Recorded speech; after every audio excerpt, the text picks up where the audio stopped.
Encourage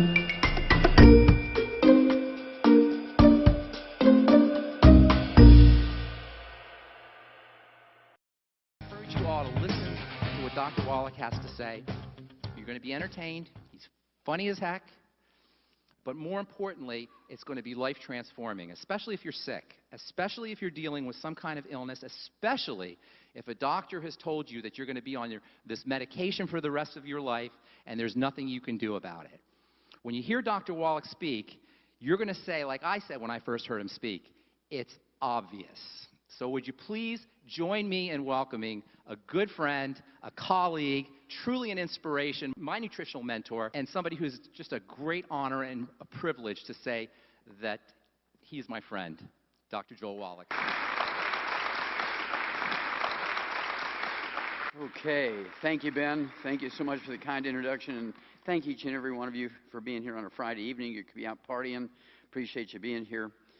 And for those of you who don't know me, just very quickly, the thing that makes my view different is that I have a degree in agriculture. And in agriculture, we don't have health insurance for animals. And we need to maximize our income from raising animals. And so we had to learn how to maximize their lifespan, maximize their production of meat and milk and eggs from the same amount of feed. We had to have perfect pregnancies, no early births where they needed 3 months in the incubator. We had to have no birth defects. And the animals who were born on the farm had to reach either reproductive age or market weight without need for health care. We did that with vitamins and minerals. Went on to veterinary school, became a veterinarian. Halfway through veterinary school, I graduated ag school, so I was a graduate student, began to take pathology courses, wrote the first paper on a mass die-off in America from pollution. I'm sure it happened many times before, but nobody recognized it. Got it published, and that kind of redirected my whole life. Graduated veterinary school, taught pathology up at Iowa State University for a year, and then got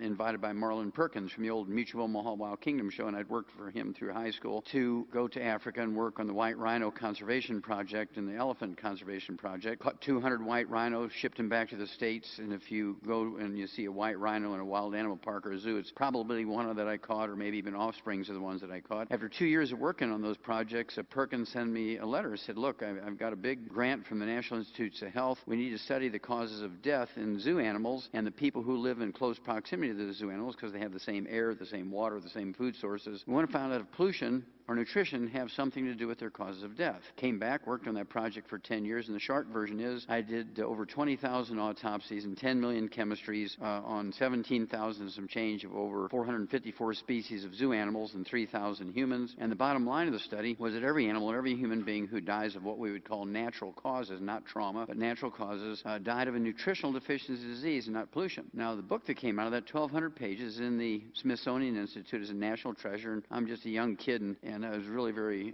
proud of that. And they moved me around from zoo to zoo, university to university, so I could deal with more species of animals and different people eating different things from all over the place. And again, to make a long story short, in 1977, I was working at Emory University in the Yerkes Primate Center in Atlanta, Georgia, and discovered the first documented case of a non-human with cystic fibrosis. I'm sure people had seen it before, but they didn't recognize it. But because of my vast experience when it came to autopsies, I recognized this immediately as cystic fibrosis, got it confirmed by the experts. And then when I told them it wasn't genetically transmitted, that I could create as many baby monkeys as they wanted with cystic fibrosis because it was a deficiency of a single mineral selenium during pregnancy or shortly after pregnancy, and I could produce as many monkeys as they wanted, they fired me. They said, Wallach, you must be sniffing glue. Everybody knows that cystic fibrosis is genetically transmitted, and there's no way it could be something you could prevent, reverse, and create. And so, to make a long story short, again, went back to school, became a naturopathic physician, began treating humans in 1978, and been doing it ever since. It's 36 years. I've been treating humans with nutrition and doing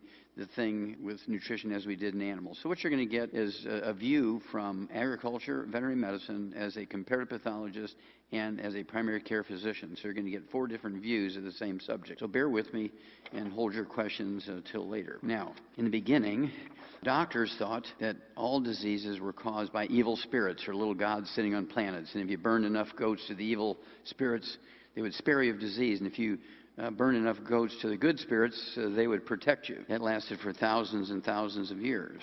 I don't know if any of you ever heard of the paintings in the Lascaux caves in France. And these paintings are dated to 28,000 to 32,000 years ago. And people who are very, very religious say, no, wait a minute, Wallach, the earth is only 5,000 years old. Now, I live in hotel rooms, and I've read the Old Testament and the New Testament literally dozens of times over the 36 years I've been on the road. I can tell you there's no place in there that says the earth is only 5,000 years old. So I don't care if it's 5,000 years old, 32,000 years old. God made it, and that's all that makes me happy. But in these paintings, and you have to appreciate that those paintings lasted 28,000 to 32,000 years. How often do you have to paint your house? Once every 5 years. So they knew something about pigments. Very interesting stuff. And they were painted by shamans and medicine men and medicine women. And they told health stories and disease stories. And then formal religions came along, and formal religions and science conflicted with each other. One of my favorite stories, of course, is Galileo, and he wasn't the only one, but he was one of the more vocal ones, and he wrote scientific papers on the fact that the Earth and the other planets circled around the sun. Prior to that, the churches all believed that the sun rotated around the Earth, and the Inquisition Committee from the Catholic Church at the time condemned Galileo to death for being sacrilegious and going against the Church's teachings and belief. And fortunately for him, a cardinal, there was a cardinal when he was a young man, became Pope at the time and was able to commute his death sentence from being burned at the stake to house arrest for the rest of his life. And so that's kind of how there was a conflict between churches and science at that time. Several thousand years ago, physicians and philosophers believed that there was a cure-all. We only had to look for it. There'd be one treatment that would cure everything. It was called the panacea. That's where the word panacea came from. And if you could learn how to transmute lead into gold, you were smart enough to figure out that one cure for everything. It was called alchemy, sorcerer. And even Disney came out with a movie, The Sorcerer. After a while, the doctors just got into trying to turn lead into gold for the gold, not for the panacea. Now, Louis Pasteur came along in the 1800s, and he came up with a germ theory. He was a microbiologist, and he was a chemist for the wine industry. To prevent wine from becoming vinegar, he came up with the idea of heating it to knock down the population of yeast and bacteria to stop the fermentation process, the same way with milk, and it was named pasteurization after himself.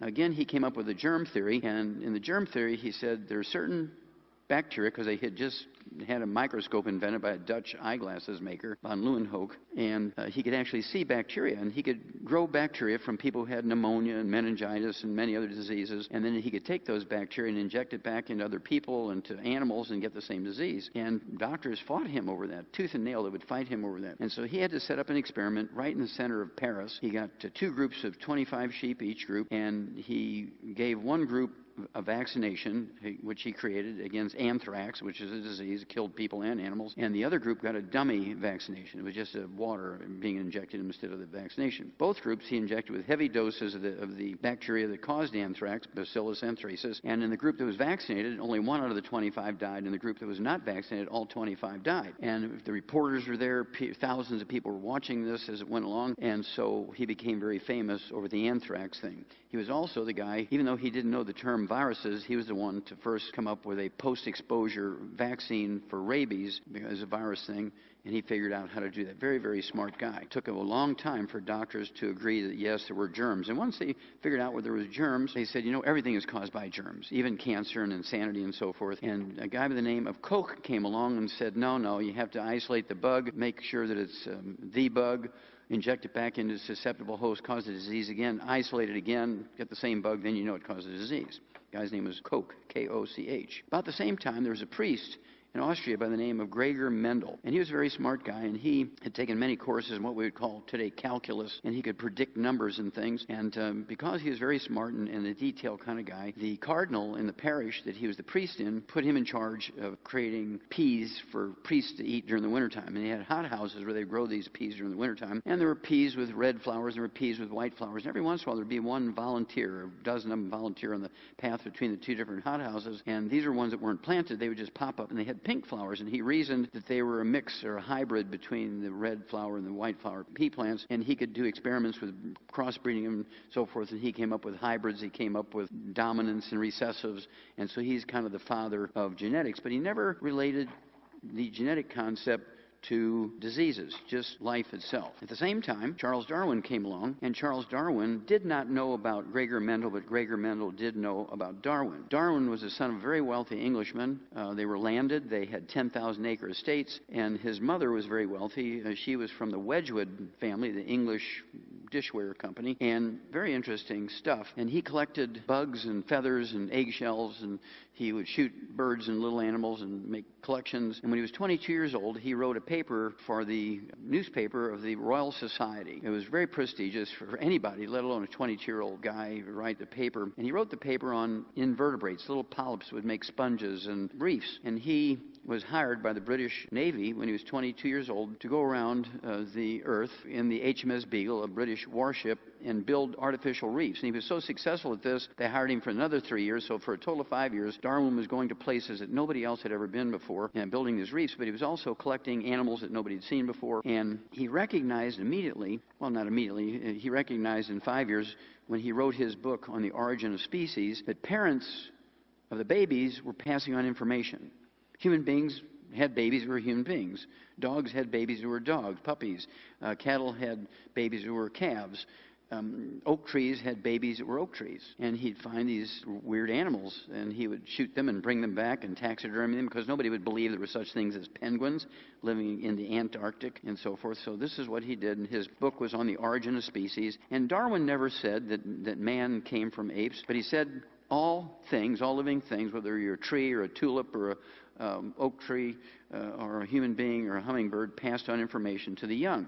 Well, to sell newspapers, the reporters said that he said that men came from apes, and that wasn't what he said. He said all things pass on information is all he said. Now, his cousin, Francis Galton, whose mother was Darwin's mother's sister, also from the Wedgwood family. Francis Galton was also from a very wealthy landed family, and he was in university, and his roommate was a guy by the name of Arthur Conan Doyle, the author of Sherlock Holmes. And Francis Galton was the model that became Sherlock Holmes in the book, in the series Sherlock Holmes. In the day, people were just learning about fingerprints, and part of the parlor tricks they would do when you'd come to a party were to give you a piece of white paper, put your fingers on some ink, and everybody would make several pages with their fingerprints on. They would exchange fingerprints. And he recognized, by looking at these very carefully with a magnifying glass, that fingerprints were different from person to person.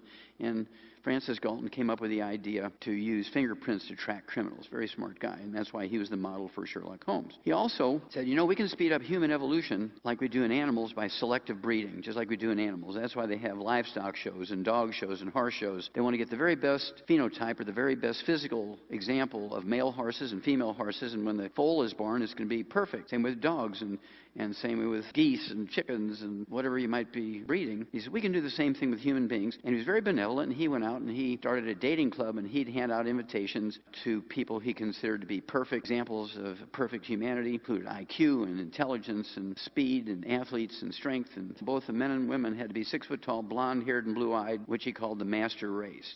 Now, this was in the 1800s. Begin to sound familiar. He would give out invitations, and he would have these tall, young, blonde-headed and blue-eyed women meet with tall, blonde, blue-eyed men at these banquets. And just by socializing, he figured some of them would fall in love with another one, and they would get married and have more babies like them. Well, after the First World War, the League of Nations broke up Germany. Germany originally went all the way from Russia all the way to Spain. It was the biggest nation in Europe. They broke them up into the provinces, became individual countries: Hungary, Czechoslovakia, Holland, and so forth, Poland. After the Second World War, there was a Nuremberg trials. And the Nuremberg trials was to find out who were the most horrible of the war criminals. They murdered 60 million people. They experimented on them, did horrific stuff, and they certainly didn't try any German generals for war crimes because they were just good soldiers. They didn't put any bureaucrats on trial for war crimes because they were just pushing paper and never made any decisions or shot or killed anybody or butchered anybody or experimented on anybody. And so most of the people who were executed for war crimes were medical doctors. The example was Joseph Mengele. He was called the angel of death because, particularly twins, he would kill one and do experiments on the other one based on what he found in the other one. He would kill people with birth defects, cleft palate, belly button hernias, people who had Down syndrome, cerebral palsy, older people who were infirm. They would just kill them because they were useless. They were, in his terms, useless eaters. They just took the assets of Germany and didn't do anything productive. Even if you were Jewish, who they wanted to eliminate, if you were physically able to work, they would put you to work until you couldn't work anymore. They wouldn't feed feed you because that was a waste of food. So when you worked yourself almost to death, they would gas you. Now, everybody knows people who were found guilty of war crimes were hung. And of course, most of the people who were hung for war crimes were medical doctors at the end of the war. Now, there's some medical doctors who did horrific crimes, and they weren't executed. And that's because they had all this data from the murder and experimentation on 60 million people. And they would call in to generals and say, look, I've got all this information here from all the experiments we've done over the last 5 years, and I can give them to you in exchange for a pardon. If you don't pardon me, I'll just burn them, and you'll never get all the information that we collected. And many of these Nazi doctors were pardoned because they turned over the information to U.S. forces, and they were made professors in U.S. medical schools. All this information is a book that's out now, not mine, somebody else's book. It's called Operation Paperclip. Everybody knows about Werner von Braun, the rocket scientist we took from the Nazis, but we also got the doctors. Also, all the pharmaceutical companies we have now, Bayer, Pfizer, Roche, Eli Lilly, were Nazi pharmaceutical companies, which they made their money to run the war. We took them over for reparations. This is how we got paid for the cost of the war, was pharmaceutical companies. They turned them into publicly traded companies, and of course, originally the government owned all the stock. They sold it to the general public, and that's how the government got paid for running the war. Now, our doctors weren't innocent. Our doctors did the same thing here in America. They did experiments on people. One of the more famous ones, not the only one, but one of the more famous ones was the Tuskegee experiment on 400 black men in America who had syphilis, and they said, look, we're going to give you this new penicillin, but they only gave them injections of water because they wanted to see if these guys would die from the same terrible symptoms that white guys died from. Published many scientific papers on the subject. In Canada, they did the same thing. They had what they called residence schools, and they would go into the Indian reservations in Canada and actually kidnap the kids from there, saying, look, we're going to give them a better education, we're going to feed them better, they're struggling here on the reservations, and nobody wanted to believe what was going on in there, but they were experimenting on these kids. They gave them tuberculosis, and they tried different drugs to see which one would save them and which ones failed, and this came out, this is March of this year, because they found 50,000 bodies of kids under the age of 10 in Canada that had been killed during this program. 50,000 in Canada were killed in the same type of experiments that were done in Germany. When did this all translate into us being the sickest country in the world? 1901 it began. It actually began at 3 o'clock in the afternoon, Monday, September 4th, 1882. We'll get to that in a minute. But in 1901, something very dramatic happened. A product was invented to be a machinery lubricant called Crisco. See, Procter & Gamble didn't invent Crisco. They did not invent hydrogenated oils.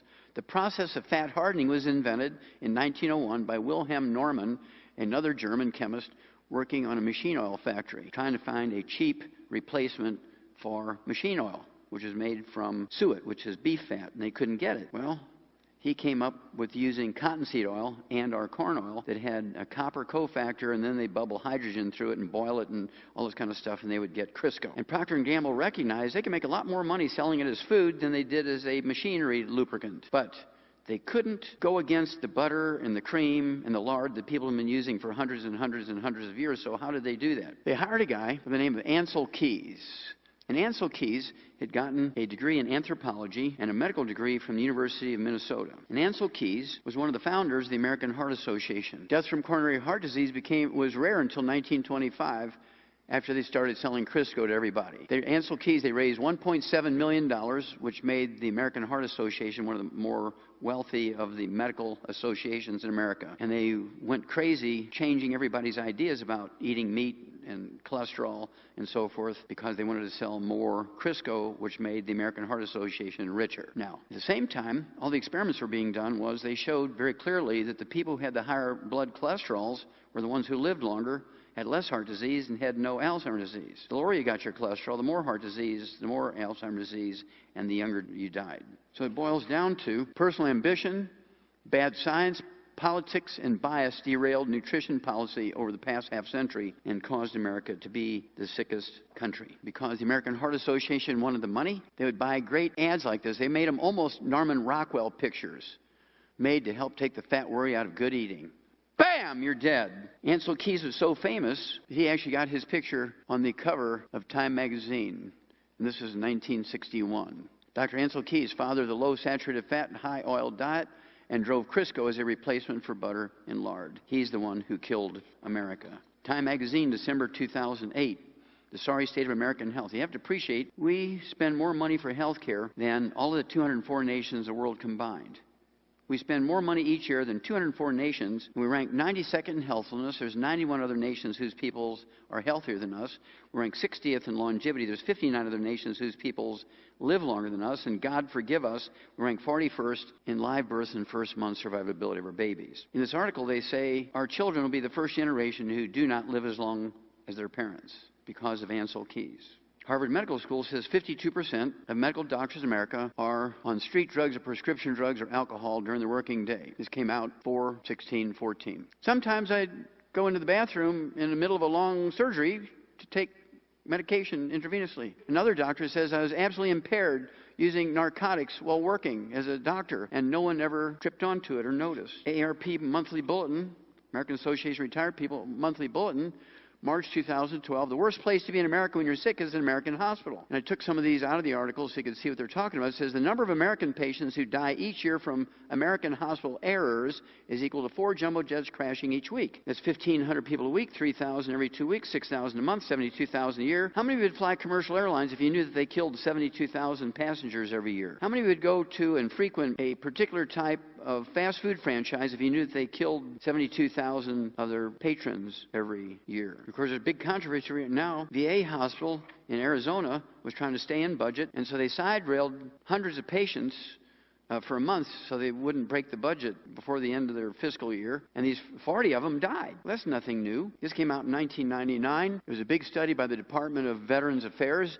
They said there's hundreds of thousands of minor mistakes in the VA system every year in America, 3,000 which are so severe that the veteran has to stay there for the rest of their life in the VA hospital. Of these 3,000 serious mistakes, I want you to look at the word that the Department of Veterans Affairs used. They said medical doctors in VA hospitals kill 700 veterans each year. Last year in Afghanistan, the enemy killed 375 active military personnel. You're safer on a field of battle than you are in a VA hospital. God forgive us. According to the Wall Street Journal, looking at December 2012, each surgeon in America makes thousands of errors each year. 52% are gorked out on drugs and alcohol, street drugs, prescription drugs, and alcohol. Here's one of my favorite examples. This girl here, a young lady, 28 years old, went into a general hospital in Orlando, Florida to have her first baby. The OBGYN, who was intoxicated, cut her arms off at the elbows, cut her legs off at the groin. He never had his license suspended for 3 seconds. He went out and had martinis that afternoon. She's never gotten anything for it. Somebody needs to go to jail here. This is one of my favorites because it shows you very clearly where they got the information. This was the USA Today in February 2007. Look at the title. It's self-explanatory. Patient, protect thyself. And the data came from the Institute of Medicine, which is kind of an ethical watchdog for the medical profession. And then the Journal of the American Medical Association, the most prestigious medical journal in America, certainly, maybe the world. And then the Centers for Disease Control, which is the watchdog for the federal government. It's in Atlanta, Georgia. And their combined data, this is a yearly figure, said each year in America, medical doctors kill, injure, and infect 15 million of their patients in their workplace. Each year in America, medical doctors kill, injure, and infect 15 million of their patients in their hospitals and clinics. How many would fly commercial airlines if you knew they killed, injured, and infected 15 million passengers every year? Nobody would fly. Yet you still go to doctors. I find that amazing, how much control the doctors have over you. Everybody knows about Bernie Madoff. He went to jail for life for defrauding his investors of $3 billion. Well, this came out in September of 2012. Front page article in many newspapers around America. Now, this is not government. The title, U.S. healthcare wastes $750 billion. You kind of get the sense that this is the government making the waste. No. When you read the article, it says your doctor, not the government, your doctor, out of every dollar that he bills you and your insurance company, 30 cents of it is a fraudulent billing. 30 cents of it is either for procedures he's billing for that he didn't do, but he needed the money for his kids to go to Harvard and all that kind of stuff for their tuition, and his wife wanted a Mercedes convertible. And so he just took your ID number for your insurance company, billed him. Or he did something for you that you really didn't need, and he billed for that. 30 cents out of every dollar. It amounts to $750 billion a year. That's $750 billion each year, 1/3 of the American medical budget. And not a single doctor gets his license suspended for 3 seconds. Not a single doctor had his license revoked. Nobody goes to jail. Nobody gets the equivalent fine as a parking ticket. Bernie Madoff went to life for $3 billion. Doctors get a walk for $750 billion. Start breaking that down a little bit. The Center for Disease Control, again, the federal agency in Atlanta, Georgia, tracks this stuff. Just in hospitals alone each year, not private offices and clinics, just in hospitals alone, medical doctors infect 2 million patients because they don't wash their hands after they go potty. Another 2 million infections, 90,000 die. What would happen if Iran or North Korea were to send over intercontinental ballistic missiles with biological weapons infect 2 million people in our large population centers, Miami, Atlanta, New York, Newark, New Jersey, Philadelphia, places like Cincinnati, Ohio, Chicago, Dallas, Texas, L.A., and kill 90,000. This is a yearly figure. This isn't one time. This goes on and on and on, year after year after year, and nobody seems to care. But we'd go to war with Iran. We'd vaporize them with an atomic weapon if they'd do that to one of our cities. But the medical doctors have legislated themselves into being a protected monopoly, self-policing. They've also legislated all of their competition into being fifth-class citizens, quacks who cannot be paid by insurance. When you get a roof on your house or put an irrigation system in your house, you're going to get 3, 4, 5 bids or more. After you choose what you think is the best one based on what they're telling you and the contract they propose for you, you're still going to, before you sign the contract, you're going to go to the Better Business Bureau and see if there's any complaints about these companies you're looking at. You go to the same doctor year after year after year after year for 20, 30 years. Whatever he says you do, you don't even question it. You don't even go get a second opinion. And that's what's killing America. One bacteria, C. diff, Clostridium difficile, a human poop bacteria, kills 30,000 each year in hospitals alone. That's 1/3 of those 90,000 that are killed by infections are killed by C. diff, only found in human poop. Doctors give it to people because they don't wash their hands after they go potty. Well, in 1993, there were 85,700 of these infections in American hospitals. 17 years later, 2010, it went up 400% to almost 350,000 from 85,000. And so, does this give you a sense that doctors are really working hard to solve the problem? No. There's no consequences why it looks like that. If we were to take the top 50 doctors who kill 1,000 people a week and hang them, and then take the next 1,000 doctors who kill 25 a week and put them in jail for life, the table would look like that, wouldn't it? Because there's consequences. The reason why the table looks like this is there's no consequences. Now, the Chinese have figured out how to deal with this. There's 2 types of Chinese doctors. The traditional Chinese medical doctors are called the barefoot doctors. They go back 1,000 years before Egyptian doctors. Egyptian doctors came online about 4,000 years ago. The traditional Chinese medical doctors came on 1,000 years before that. Acupuncture, herbs, great writings and so forth. The Yellow Emperor recorded all this stuff. I mean, this goes way, way back, thousands of years. And during the Second World War, the Japanese soldiers were moving ahead of their supply line. They were starving, and they were poor, and they would strip, like locusts, they would strip the civilian population of everything. And the doctors had the best shoes, so they always wanted to get the doctor's shoes. So the traditional Chinese medical doctors were called the barefoot doctors. They would go out to the villages and help people with acupuncture and herbs, and they were beloved by the people of the villages. Well, after the Second World War, the Chinese sent their very brightest young medical students to the United States and Canada and Europe for Western medical training, and they came back and began to kill the Chinese patients just like Western medical doctors do here in North America and Europe. Well, the Chinese have figured out how to solve the problem. Each year, grieving families kill 27.3 doctors in each hospital, on the average, who kill their relatives, and this is considered justifiable homicide. So the government's now trying to say, okay, come on, guys, let's cool our jets. Let's not do this anymore. We know it's listed as justifiable homicide. That when, a doctor kills your father, the brothers and the sons go and kill the doctor with axes and hammers and all this kind of, because they're not allowed to have guns, so they have to do it with primitive weapons. And I'm not proposing that we kill doctors, but what I am proposing is we take care of ourselves enough where we don't need them. If you don't need them, they'll pack up and leave. A couple more, and then we'll get into the diseases. Deaths by medication error rising. This came out in 2006. This is a national story in the United States. Medication errors, these types of mistakes are tied to 1.5 million fatalities and permanent injuries each year in America alone. And everybody wants to take medication. I find that amazing. A federal jury in Lafayette, Louisiana, lodged a punitive damage against Eli Lilly and their Japanese partners for $9 billion over hiding Actose risks. Now, what is that? Actose, of course, is an extremely well-respected drug that's used for diabetes. I mean, it will lower your blood sugar. But everybody who takes Actose gets cancer. They forgot to tell you that part. They conspired to keep that piece secret. And so a federal jury dinged them $9 billion. I thought that was cool. Yet the problem is, that's chump change for them. That's like charging you a nickel for a parking ticket. None of the guys who were in on the conspiracy lost their jobs. None of them got a fine. A parking ticket, they got nothing. The company got dinged $9 billion, but again, it's like you being charged a nickel. Hospital care fatal for some patients. This study was actually done by the U.S. Department of Health and Human Services Office of Inspector General, which is essentially the auditor for Medicare. What they did was look at the monthly kill rate by medical doctors on seniors, people who were on Medicare. This is a monthly figure. medical doctors kill 15,000 Medicare patients in hospitals with minor medical procedures and screening tests. How many over age 65 would fly commercial airlines if you knew that they killed 15,000 seniors every month? That's 180,000 a year. Nobody would fly if you're over age 65. But you still go to doctors. Why? Because of insurance. I'll show you 3 people, very famous people, that they killed the last couple of years who were over age 65. Andy Rooney from 60 Minutes was 92 years old. He and his 87-year-old wife were going to go on a world cruise for a year, and she was nervous. Said, Andy, I'm 87, you're 92. One of us is going to get sick here, and we need to take a disc with our medical records in case, because we don't even speak the languages of the place we're going. So he agrees. They go into the doctor, and while the discs are being burned on the records, his doctor is going through his papers and saying, you know, Andy, you're 92 years old. I can't see where you've ever had a colonoscopic exam. You could have cancer lurking around in you. And he should have said, no, I don't have any blood in my stool. I'm not losing weight. I don't have any pelvic pain. I haven't had any change in my bowel habits, and so I'm not going to get a colonoscopic exam. But instead he said, oh, okay. Andy Rooney, the skeptical guy, was a compliant 90-year-old guy. Goes in the next day. The doctor sticks a garden hose up his rump, punctures his intestine. 3 days later, he's dead from peritonitis belly infection. When you look online, Andy Rooney obituary, no matter what service you're looking at, they all say the same thing. It was a news release, okay, from 60 Minutes. They said, Mr. Rooney died from complications of a minor medical procedure. Wasn't minor for him, it killed him. And then Dick Clark, American Bandstand, 80 years old, goes in for a physical, complains to his doctor. He gets up in the middle of the night to go to the bathroom. The doctor says, you probably have an enlarged prostate. Sends him to urologist. Urologist examines, says, yeah, you got an enlarged prostate, Dick. We need to cut part of your prostate gland out. We're going to put you on prescriptions. And I could see Dick Clark kind of arguing a little bit. He said, well, I don't think I need surgery.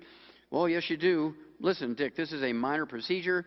You don't have to stay in the hospital overnight. It's an outpatient procedure. It's like clipping your fingernails, for goodness sakes. You come in at 9 o'clock, 9:30 you're done. 1 o'clock you're on the golf course, for goodness sakes. Don't be a wimp. And he should have said no, but he said, oh, okay. Goes in at 9 o'clock, 9:30 he's dead. What the doctor forgot to tell him was when you cut on the prostate gland, it releases a hormone that causes your risk of thrombotic stroke, coronary thrombosis, pulmonary embolism to go up. Well, he won the lottery. He got all 3 and died. Went at 9 o'clock, 9:30 he was dead. But my favorite is Neil Armstrong, our top astronaut, first man to walk on the moon, personally saved 2 doomed NASA missions. 82 years old, went in for his physical. The doctors came out saying, that NASA program must be wonderful, Neil. You're 82 years old, but you got the blood work and the physical body of a 50-year-old guy. The only thing we can find is one coronary artery way down at the tip, has a 3-millimeter wide, 30% blockage. You're not going to have any chest pain, angina, because it's too low. It had to be high up in the artery to have the pain. There's really no risk of having a heart attack because it's too low. It has to be high up in the artery to have risk for a heart attack. But it could be a progressive thing. And if you let us, we'd recommend doing putting in a stent or 2 and doing a bypass or 2. You'll never have to worry about a heart attack from these arteries. And he should have said no, no, no. But instead he said, oh, yes, sir, let's do it. 3 days later, he was dead. What did he die from? Complications of an elective cardiovascular procedure. Elective means he really didn't need it. All the doctors went out and had martinis, saying, gee, we killed Neil Armstrong. Can you believe that? Now, if Al-Qaeda would have kidnapped him, cut his head off on YouTube, we'd have sent in drones to blow up baby food factories in case they had biological weapons in there. We'd certainly send in SEAL Team 6 to kill a bunch of people. But let a doctor kill our top astronaut, it's okay. Now, to me, this is the most important part of life. The first 91 days of pregnancy, the baby's going down an assembly line. And like a factory, say making cars, TVs, refrigerators, tractors, furnaces, whatever it's making, there has to be stations where it has all the parts, and you got a team of guys installing these parts. They're handing them to them. The one guy's putting the parts in. Then it goes on to the next station. They put in the parts, and it goes to the next station. If somebody has to run to the bathroom, there's nobody there to kind of keep up with it. Nobody stops the assembly line. That furnace or that car will get to the line. There'll be pieces missing. The same thing happens with babies. There's pieces missing. This is what causes birth defects because the mother was missing something. Well, whose fault is that? It's the OBGYN. The OBGYN is responsible for every birth defect you can name. There's not a single birth defect that's caused genetically. It's all caused by nutritional deficiencies of the embryo. The last 6 months of pregnancy is just growth. By the time 91 days goes by, you've got what you got, and then the next 6 months are just growth. Anybody here ever hear of things that are called inborn errors of metabolism? Anybody ever hear inborn errors of metabolism? Okay, inborn errors of metabolism are things that are missing during the formation of the embryo in the early stages, in the first couple of weeks of the embryo's life, and the baby comes out with stuff that doesn't happen properly. For instance, how many of you heard of lactose intolerance? You drink milk, eat cheese, eat ice cream, you get bubbly intestines, and it's painful and bloating and diarrhea. It's called lactose intolerance because you're missing the enzyme lactase because mama was missing something when that enzyme was being formed. You can make up the difference by supplementing with lactase, and you can take the enzyme and then go knock yourself out, all the ice cream and cheese you want, and no problem. Same thing is true with fructose intolerance. Same thing similar is true to PKU, phenylketonuria, where mama left out the piece that's required to properly break down an amino acid called phenylalanine. If you don't properly break down phenylalanine, the metabolic pieces that are left over that aren't broken down will cause retardation. Now, what you have to do here for this is to avoid it. And so by law, any food product or anything you're going to eat or put in your mouth that has phenylalanine, they have to say, warning, PKU patients, this product contains phenylalanine. Do not take it if you're a PKU patient. So by avoidance, you can prevent the disease. Same thing is true with type 1 diabetes. It's an inborn error of metabolism. It's not a genetic thing. Mama was missing something. When the cells that form insulin, the beta cells, they were never formed. And so the baby is going to be on insulin for the rest of its life. It's an inborn error of metabolism. We have type 1 diabetes. Type 2 diabetes is a simple mineral deficiency. It's easily reversed. Now, in black people, they have a disease called sickle cell anemia. The same disease in white people is called thalassemia. This is where the mother is having the baby go down the assembly line, and when the bone marrow is being formed, the part that makes the hemoglobin, there's something missing, and the hemoglobin has what's called the sickle cell trait, or the thalassemia trait. You're missing nutrients. Instead of being like this normal red blood cell over here, looks like a little donut, they will sickle and look like grains of wheat, maybe even look like a sickle. And so you can see where these would clog up little arteries and cause strokes and swelling and all kinds of other complications. And so by supplementing with the 90 essential nutrients, which we'll get into in a minute, and taking some extra selenium and some extra B6, you can prevent people who have that sickle cell trait from sickling. Been doing this since 1991 in people in Atlanta, Georgia, in the Georgia Sickle Cell Foundation. You all heard of Down syndrome. Down syndrome is not genetically transmitted. Down syndrome is actually caused by a zinc deficiency in the first 10 minutes of pregnancy. I've actually reversed them, not after the baby's born, not after 91 days, but Lauren Knievel, Evel Knievel's niece-in-law, called me about 12 years ago, and she said, look, Doc, I've got a pregnancy. It's 2.5 months along. By 2 different tests from 2 different laboratories, they tell me I have a baby with Down syndrome. I don't want to have an abortion, and they tell me you might be able to help me. I said, well, we've done it in animals. We've never done it in humans. And she said, well, I'm not going to get an abortion, so, this is not going to be a problem. Just let's do it. And so what I did was give her the 90 essential nutrients and give her some extra zinc, and the baby was born perfectly normal later on. Done it several times since. Okay, early on in pregnancy with a Down syndrome baby, apparently they are reversible. But once the baby's 91 days, you can't. You've all heard of spina bifida. One of the lawsuits I lodged against the FDA was over folic acid supplementation and prenatal vitamins. Until we sued them, there was no law requiring folic acid and prenatal vitamins, and babies would be born with spina bifida. This baby also has a zinc deficiency because he's got club feet. This baby has a gluten intolerance because he's born with no hair. All this is avoidable by perfect nutrition and corrective diets before conception. Whose fault is this? The OBGYN. I told you I discovered the first non-human case of cystic fibrosis in a rhesus monkey, Yerkes Primate Center in Atlanta, Georgia, Emory University. And, of course, they fired me for saying it wasn't genetic. And about 5 years ago, we began to send Jerry Lewis papers and records of kids whose muscular dystrophy had been reversed. We had learned the cause, prevention, and cure of muscular dystrophy in animals in 1957, and over the years I had used it. Every once in a while I'd see a muscular dystrophy kid and we were able to reverse it, and I'd see another one 3 or 4 years later and we'd be able to reverse it, but it wasn't big enough numbers to make any impact on science. Well, about 5 years ago, one of our associates, Marvin Rupp, who was a Navy SEAL, but he started out as an Amish kid. When he reached 18, he shaved his beard off, gave his team of horses to his brother, joined the Navy and became a Navy SEAL, very highly decorated. He came back and he was just really offended because the medical doctors were using the Amish as an ATM machine, telling him all their diseases were genetic and there's nothing to do about it, and they were just ripping these poor people off. So we gave Jerry Lewis all of the paperwork, and so Jerry Lewis got excited. He said, Jerry, we don't want any money. We've already spent the time and money and effort. We now know what we believe is the cause, prevention, and cure of muscular dystrophy. Do you want to be the one? These are Jerry's kids. Do you want to be the one to make the announcements? He got excited. He took all this data to the medical committee of Muscular Dystrophy Foundation, and they fired Jerry Lewis 4 years ago. That's why he's not doing the telethon anymore. They fired Jerry Lewis. He's not sick. He's not dead. He's doing shows in Vegas every night. They fired Jerry Lewis.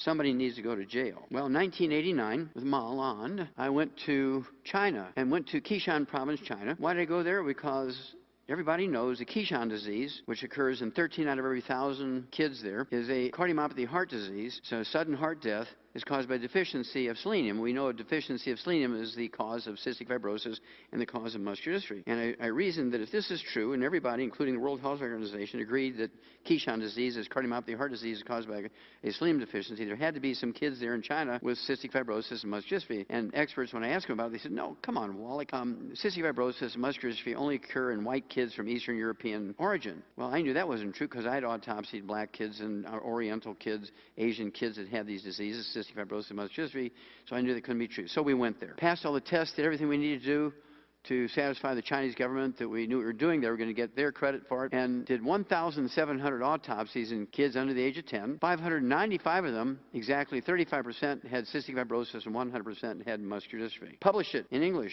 Published it in the Journal of Trace Element Research. Very well-respected scientific journal in the United States. The equivalent journals in Chinese in China. Sent copies to the Muscular Dystrophy Foundation, to the Cystic Fibrosis Foundation, never heard a word from them. Somebody needs to go to jail. You all have heard of cerebral palsy. Cerebral palsy is one of these gradient diseases. It's a gradient disease, different degrees of severity. Baby's born with 10% of his cerebellum, which is the part of the brain that's damaged when you have cerebral palsy. 10% damage, 10% underdevelopment.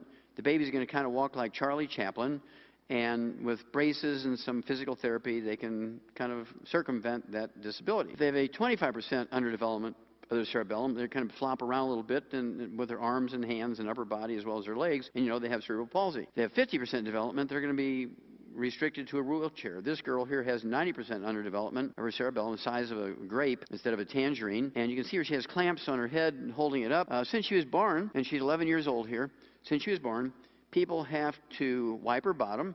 Here she is, it's now 2 years later, after this picture was taken. She's now 13. She's 11 in this picture. She's going through puberty. Somebody's going to have to change her tampons, wipe her bottom, feed her, do everything for her, give her massages 3 or 4 times a day to prevent pressure ulcers, all this machinery that's needed to move her around. Care, extraordinary care. It's $5 million a year for that child. There's 10,000 babies born with this disease in America every year. Whose fault is that? OBGYN. Totally preventable. This is the part of the brain that's underdeveloped when you have the cerebellum, when you have cerebral palsy. Same way with belly button hernias. It's a gradient disease.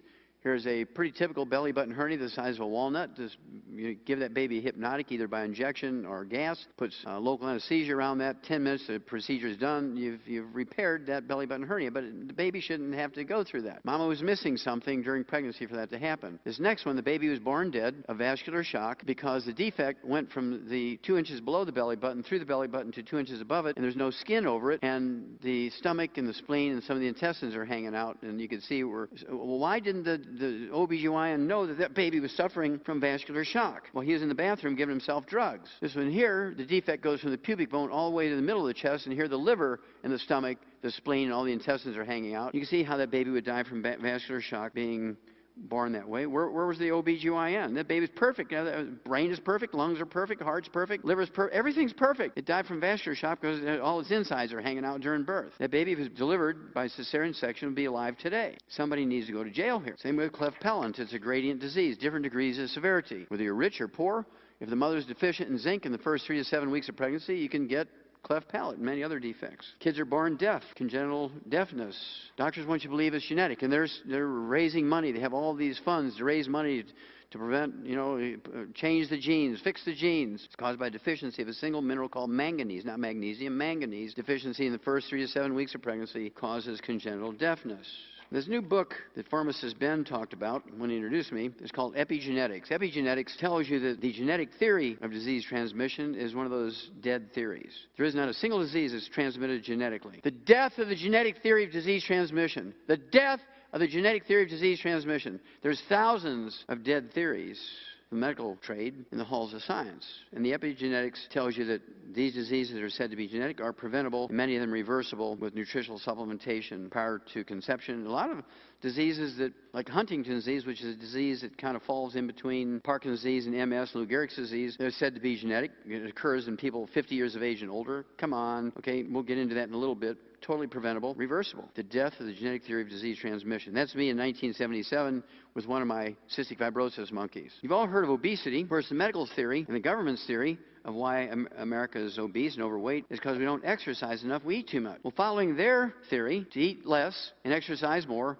we became the #1 obese nation in the world. We're #1! The only thing we can brag about being #1 in the health area is we're obese by following their theory. So obviously that theory didn't work. So what causes obesity? What causes people to be overweight if it's not lack of exercise and eating too much? Well, it's a simple nutritional deficiency. You take the nutrients and it goes away. We'll get into that in some detail if we have time. Multiple sclerosis, a disease that historically occurred primarily in people between the ages of 30 and 60. MS, today, in the last 10 years, the peak of the demographic curve of who gets MS are kids under the age of 12. They're even diagnosing MS now in 10-month-old babies. 10-month-old babies. How's that happening? Free radical damage to the myelin of the brain. Free radical damage to the myelin of the brain. Well, why is it now we're getting it in young babies, 10 months old, and it used to be in people 50 years old? That's because our babies are getting free radicals damaging their myelin of the brain. Well, where are they getting the free radicals? Apple juice. What happens when you cut an apple in half and leave it exposed to the air without putting lemon juice on it? It turns brown. What's turning brown in the apple?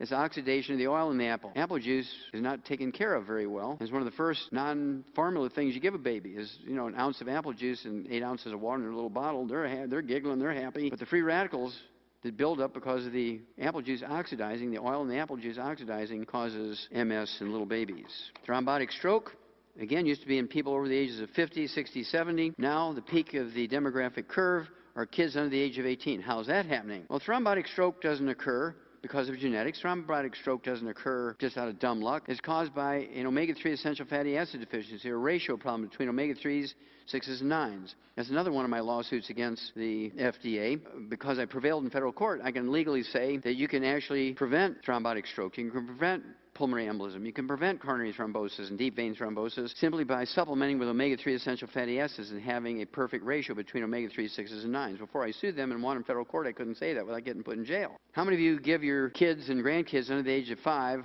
1,000 milligrams of supplemental omega-3s every day? Gosh, I don't see any hands going up. That's why your kids are going to die before you from MS and stroke and stuff like that. Heart attacks, Keyshawn disease, cardiomyopathy, heart disease. So how come this is happening now? Why are they getting all these strokes? We didn't get strokes until we're in our 50s, 60s, 70s. That's because we were getting omega-3s when we were kids. Well, wait a minute, we didn't supplement. Well, yeah, you did. It was in egg yolks. Our kids now are living on Fruity Pebbles and apple juice, Sunny Delight and shredded wheat, Welch's grape juice and Cheerios.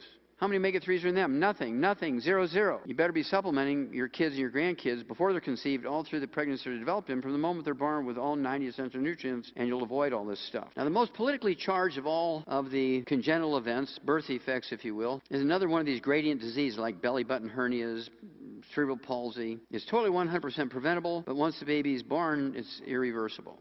Homosexuality in both males and female occurred in the first 3 to 7 weeks of pregnancy. There's a part of the brain called the preoptic hypothalamus that controls not your gender, but controls who you go after for sex.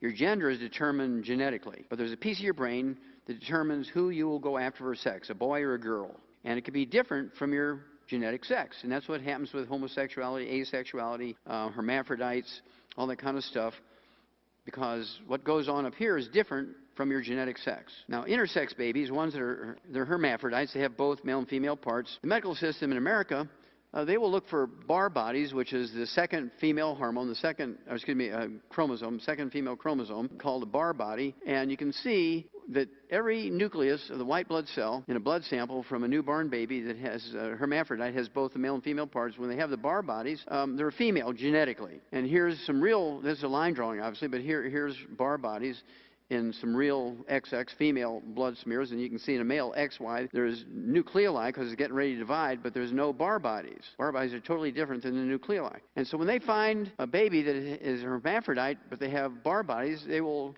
surgically remove the penis and the testicles, do a little plastic surgery, and beat their chest and say, I did good for this baby. Well, 85% of the time when the baby's born hermaphrodite, up here, in their preoptic hypothalamus, they're male. 85% of the time they're male. And our pediatric surgeons and OBGYNs have done some of the most cruel things to these babies born hermaphrodites. While in Europe and Scandinavia, they wait till the babies are 10 years old, because by the time they're 10 years old, the babies know which one they are in their preoptic hypothalamus. They have both parts, and you ask the baby, they're 10 years old. Well, are you got both parts there, Frank. I mean, it's obvious, you know that. But really, which one are you? Are you a girl or boy? So, well, I'm a boy. And so they cut off the vagina and the ovaries and do some plastic surgery and make him a boy, even though genetically it might be a female. It's the kindest thing to do it that way. One more, and then I'll show you the part of the brain that's afflicted, and then we'll get to the bottom line here. This fellow here, very famous eye surgeon in Central California. His name is Richard. And Richard fathered several cute kids, very famous for dealing with laser surgery to tack down detached retinas. He was very active in his church. He was very active in things like the Rotary Club, Rotary International, and Lions Club, raising money for projects. But when his last child reached 18 years of age, he went from Central California to Denver, Colorado, had his penis and testicles amputated, had a vagina made, had breast implants, got hormone treatments, and went from Richard to Renee. Because since he was 10 years old, he knew up here that he was a she. Now, this is a part of the brain that's afflicted. This is not a part of the brain that's necessary for life. I mean, you cut the brain off here, you're going to die. You cut this part of the brain off, you're going to be a vegetable and just lay there like a worm. You cut this part of the brain off, you're going to be dead. But this little peninsula here, the preoptic hypothalamus, about the size of my little finger. If there's no cells in there, there's about 400 cells in there normally. If there's no cells in there, the individual is asexual. Everybody has a crazy Aunt Ruthie or crazy Uncle Frank who, the legend goes, they went on a date when they were 20 and their boyfriend or girlfriend jilted them. I don't know how you can jilt somebody after one date, but they said they jilted them and they never went out again because they were so wounded from being jilted after that one date, and they died never having gotten married. Well, they were asexual. They just really weren't interested in sex, but everybody else was going on dates, so they thought they'd try it once and so on. If there's a few more cells in there, say 25 to 50, they're bisexual. They love having orgasms, but they don't care if it's a male or female. You get a few more cells in there. It depends on what part of that preoptic hypothalamus is involved. Let's say you got 150 cells in there now, but they're in one place, which drives you to chase boys. But genetically, you're a male. You're being pulled by your preoptic hypothalamus to chase boys. Okay, you're a male homosexual. If you're a female, and it tells you to chase females, you're a lesbian. You have 250 cells to 400 cells, you're heterosexual. That's how it works. Totally preventable. However, after the baby's born, can't go back. Can't put the genie back in the bottle. Here's the bottom line, folks. All vertebrates, whether you're a hummingbird or a human being or an elephant, require 90 essential nutrients. How long do you need oxygen? For life. How long do you need water? For life. How long do you need the 90 essential nutrients? For life. There's 60 minerals, 16 vitamins, 12 essential amino acids, 3 essential fatty acids, and they're called essential for two reasons. Number one, we can't make them. We must consume them every day, either as food or supplements. And if they're missing, secondly, if they're missing for any length of time, you get horrible diseases, all of which are fatal. Plants only need 3 minerals to make good seeds for the next generation. We need 60. So if you're eating a pretty good slice of organically grown, multigrain bread, baked with love by the pastor's wife in the church on Sunday when he gives his very best sermon he's ever given his whole life, you're 57 minerals short. This article is from Food Chemistry, and Food Chemistry is a very well-respected scientific journal. It's very boring. It just tells you where they grow food and how many nutrients is in that food from that county or that plat of land, how many pollutants or what the pollutant load is. For this particular issue, April 16, 2012, they did an article where they analyzed the nutritional value and the pollutant load in baby formulas, 8 classic baby formulas in America and Canada that everybody knows and respects, Gerber's, Enfamil, Similac, ones like that. And they said, commercially available baby foods may contain less than 20% of the recommended levels of minerals and vitamins. Dog food has 100%, laboratory rat food has 100%, chicken food has 100%, and your babies, grandbabies, and babies have less than 20%. Somebody needs to go to jail. That's why you must supplement. You cannot depend on, quote, eating well. You cannot depend on eating well. 60 years ago, we had perfected perfect dog food. We spent $100 billion perfecting dog food. What did we get for that? Well, we tripled their lifespan over 60 years. 60 years ago, an old dog was 8 years old, 10-year-old dog is 25. We eliminated 900 different diseases that still plague humans, including all birth defects you can name and 10 times that many you can't. We didn't do that with organ transplants. We didn't do that with genetically engineered protein, stem cells, or wonder drugs. We did it simply by putting vitamins and minerals in their dog food. This is the Weekend magazine from the Globe and Mail up in Canada. The Globe and Mail is their equivalent to the USA Today. This article was written by a medical doctor, and he was wanting you to eat real food and not take vitamin mineral tablets and pills and capsules. I do both. For breakfast, I'll have 4 poached eggs and a steak. I'll have a baked sweet potato with butter and cinnamon. I'll have all my supplements. For lunch, I have a couple of snacks. I have another light load of my supplements. At dinner time, I'll have some grilled salmon with a great salad. I'll have some dessert, and I will have my supplements. I eat very well. I have steak at least once a day. At least once a day. Better yet, 3 times a day, right? I avoid oil. I avoid burning my foods. I won't eat if it's burnt. I avoid gluten, no wheat, barley, rye, and oats. I take all my supplements. You see, if you eat well, how many milligrams of calcium are you going to get from that apple? You can't tell. How many micrograms of selenium are you going to get from a 1-inch wedge of that apple? You can't tell. How many international units of vitamin A or beta-carotene are you going to get from eating a slice of that tomato? You can't tell. So I'm going to eat well, but I'm going to also take my supplements because I know how many milligrams, how many units, how many micrograms of everything I'm getting, because I'm not going to leave my life from the life of my kids and grandkids and great-grandkids and great-great-grandkids up to chance, to the throw of the dice, what may or may not be in that food. I'm going to make sure everything is in there perfect. The equivalent of not supplementing would be to put a couple of shovels full of dirt from Texas in the crankcase of your car. You say, well, there's probably oil in there because that dirt's from Texas. That'd be really stupid, wouldn't it? Well, when you just eat well, and you don't supplement with everything you know properly to make sure you get everything you need, worse yet, if you don't supplement your kids and grandkids and great-grandkids. Rich people, thousands of years ago, royalties, wealthy noblemen, wealthy merchants, would get their minerals from mummy dust. You go to the grave robber who had already sold off all the jewelry and the clothes and trinkets that were buried with him, but he kept the mummy because there was more money in the mummy than there was in the trinkets. You go to the, everybody knew where the grave robbers were, just like back in the Prohibition days, everybody could get whiskey, even though it was illegal, right? And so you go to the grave robber and you say, look, I got arthritis in my right hip, and he'd go cut the right hip off the mummy, grind it up, give you the powder, in 6 weeks' time your hip was cured. It would go away. The arthritis would go away. Why? Because human joints have chondroitin sulfate, glucosamine sulfate, hyaluronic acid, collagen, vitamin A, vitamin D, calcium, magnesium. It has all this stuff, and it would repair that joint. Now, human joints are a lot more expensive than chicken joints, right? And so slaves and subsistence farmers couldn't get their minerals in the same fashion, so where did they get their minerals? From wood ashes. Wood ashes are not really ashes. They're the plant minerals that are left when you burn away the wood. Powder that's left in the fireplace, the wood stove, is really plant minerals. You throw it in the garden, and the corn and the peas and the sweet potatoes and the onions and the tomatoes and peppers, whatever you're growing out there, suck up these minerals. You throw them in the garden, the plants suck them up, you eat the plants, you get your minerals in that fashion. Well, that was the way we supplemented with our minerals. That's the way, the traditional way we got minerals for thousands and thousands and thousands and thousands and thousands of years, until 3 o'clock in the afternoon, Monday, September 4th, 1882, on Pearl Street in New York City, on the bluff overlooking the construction of the Brooklyn Bridge, where this fellow here, Thomas Edison, pulled the switch on the first commercial electric generating plant. Within 10 years, every town and every municipality and every city in the industrialized world converted from wood as a universal fuel to electricity. How many wood ashes, how many plant minerals are left over when you fuel your home with electricity instead of wood? Zero. And what did you replace your traditional source of nutritional minerals with? Nothing. And here comes a well-respected individual, a doctor, saying, now, don't you supplement with vitamins and minerals. You can overdose, you know. You better be saving your money for pharmaceuticals. You're going to need it as you get older. This is a satellite picture from 100 miles up. Southern California agricultural land. This is Mexico down here, Yuma, Arizona over here, Pacific Ocean over here. This is the Salton Sea, so you know exactly where this is at in Southern California. The Salton Sea is a salt lake about 1/10 the size of the Great Salt Lake in Utah. But what you see here is the nutritional minerals do not occur in a uniform blanket around the crust of the earth.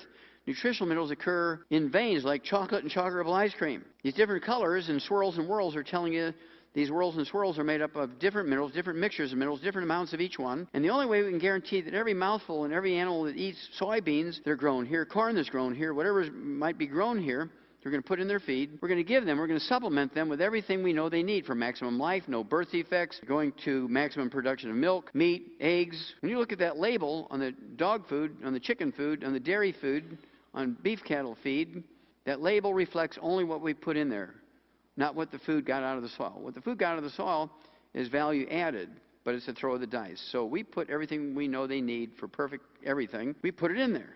This is a compost pile that contains 77 minerals in it. These are plant-derived minerals. This is a compost pile. This is plants. There's 100 cubic miles of this stuff. There is a 10,000-year supply if everybody in the earth uses this stuff. These guys are standing on a road 3,000-foot elevation above sea level. This white cap is 25-foot thick marine limestone. We know it's marine limestone because the animal and plant fossils in the limestone are from the ocean. This has zero pollution in it. It was under the sea for thousands and thousands and thousands of years.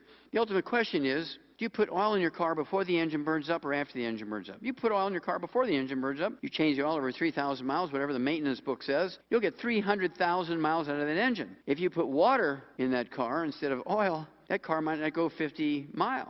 So you know to put the oil in the car. Well, Methuselah lived to be 969. Those in the Old Testament who begat so-and-so, who begat so-and-so, who begat so-and-so, they lived to be 150, 200, 300. So who knows how long we can live if we do everything right. So isn't it sane to supplement with everything we know we need in perfect amounts? Eat right, but make sure we're getting everything perfectly, like we do putting oil in cars before the engine burns up. Now myself, next month, using the Chinese method of aging, I'll be 75. Using the American aging system, I'll be 74. I have not been to a doctor with me being the patient for the last 68 years. I've never been on prescription medication. I have no health problems whatsoever, and nobody's going to steal an airplane with me on it. Now, if everybody were like me medically, The medical system would be real humble if their patients only came to them once every 75 years, wouldn't they? They'd be real humble. I've been taking the 90 essential nutrients twice a day since I was 9 years old. I've been taking this program twice a day since I was 9. Now, I'm not stupid enough to think that I, a 9-year-old kid, figured this out by myself. I figure I had some divine guidance there,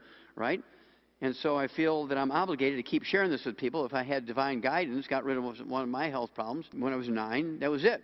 Never had a health problem again. It's all preventable. There's only 2 reasons why you won't get the result you're looking for. Only 2 reasons, maybe 3. Number 1, you're underdosing. A 200-pound person taking enough for a 50-pound kid ain't going to work, as they say in France. And then you can't absorb it. You're dosing perfectly, but you're only getting 10% because you can't absorb it. You are not what you eat. You are what you absorb. Thirdly, you're underdosing and you can't absorb. So 10% of nothing is not very much. The most common reason why people are not absorbing is gluten intolerance. People say, well, I'm gluten-free. I mean, I am obsessive about it. I am gluten-free. You have a dog? Yep. You have dry dog food? Yep. You're not gluten-free. Because dry dog food is made from gluten. You have a cat? Yep. Give them dry cat food? Yep. Well, you're not gluten-free.